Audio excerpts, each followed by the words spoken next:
আল্লাহ রসুল বলে তুমি আমার কাছে যদি কিছু চাও তুমি যা চাইবা আমি তোমাকে তাই দিয়ে দেব। যদি আমরা হইতাম ওই সময় বলতেন কি ইয়া রাসূলুল্লাহ গাড়ি বাড়ির মালিক বানাইয়া দেন, ক্ষমতায় বসাইয়া দেন, ধন সম্পদের মালিক বানাইয়া দেন। কিন্তু রবিয়া ইবনে কাব ডাক দিয়ে বলে ও নবী দুনিয়ার কোনো ক্ষমতা আমি চাই না, আসআলুকা মুরাফাকাতাকা ফিল জান্নাহ, ও নবী আমি জান্নাতের ভিতরে আপনার কাছাকাছি থাকতে চাই। আল্লাহ রাসূল ডাক দিয়ে বলে রবিয়া ইবনে কাব আও গায়রা যালিক, তুমি কি এইটাই চাও জান্নাতে আমার কাছাকাছি থাকবা? বলে হুয়া যালিক, ও নবী আমি ওইটাই চাই। আল্লাহ রাসূল বলে আর কি কিছু চাও না? বলে ও নবী না না আমি আপনার কাছাকাছি জান্নাতে থাকবো, আমি এইটাই চাই।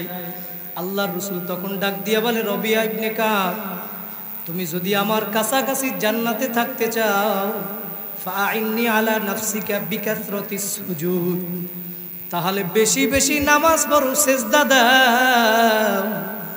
যত বেশি বেশি নামাজ পড়বা সেজদা দিবা তত বেশি আমি নবীর কাছাকাছি জান্নাতে থাকতে পারবা।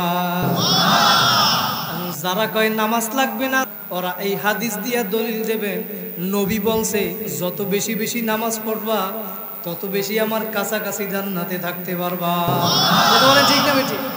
কিছু পীরের দরবারে আবার গান বাজায়, আছে না নাই?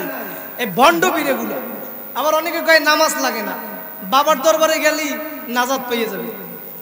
কি বলে কি বলে না? একটা হাদিস বলিয়ে যাই, মনে রাখবেন ওই পাগলারা যারা বলে নামাজ লাগবে না ওগো এই হাদিস দিয়ে দলিল দেবেন। মুসলিম শরীফের 981 নম্বর হাদিস, আল্লাহর নবীর এক সাহাবী রবিয়া ইবনে কাব, খেয়াল কইরা সবাই শুনেন, কুনতু আবিতু মা রাসূলিল্লাহি সাল্লাল্লাহু আলাইহি ওয়াসাল্লাম, তিনি বর্ণনা করেন আমি একদিন আল্লাহর রসুলের সাথে রাত্রি জাগরণ করলাম। আল্লাহর রসুল রাত্রবেলা জাগলেন, উজু বানাইবেন, নামাজ আদায় করবেন।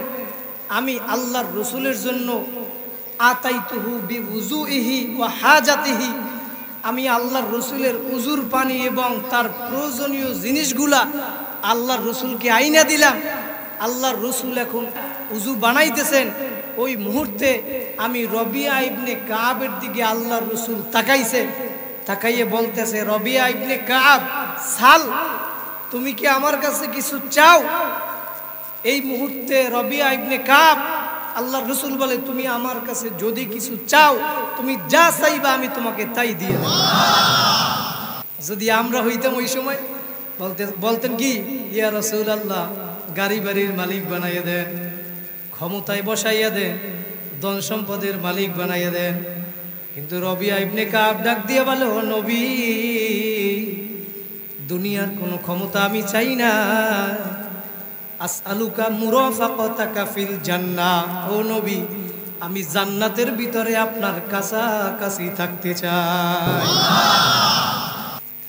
আল্লাহর রাসূল ডাক দিয়ে বলে রবিয়া ইবনে কাব আও গায়রা যালিক, তুমি কি এইটাই চাও জান্নাতে আমার কাছাকাছি থাকবা? বলে হুয়া যালিক, ও নবী আমি ওইটাই চাই। আল্লাহর রাসূল বলে আর কি কিছু চাও না? বলে ও নবী না না আমি আপনার কাছাকাছি জান্নাতে থাকবো, আমি এইটাই চাই। আল্লাহর রাসূল তখন ডাক দিয়ে বলে রবিয়া ইবনে কাব তুমি যদি আমার কাছাকাছি জান্নাতে থাকতে চাও ফাইন্নি আলা নাফসিকা বিকাসরাতিস সুজুদ, তাহলে বেশি বেশি নামাজ পড়ো, সেজদা দাও। যত বেশি বেশি নামাজ পড়বা সেজদা দিবা তত বেশি আমি নবীর কাছাকাছি জান্নাতে থাকতে পারবা। যারা কয় নামাজ লাগবে না ওরা এই হাদিস দিয়ে দলিল দেবে নবী বলছে যত বেশি বেশি নামাজ পড়বা তত বেশি আমার কাছাকাছি জান্নাতে থাকতে পারবা। ঠিক না বেটি?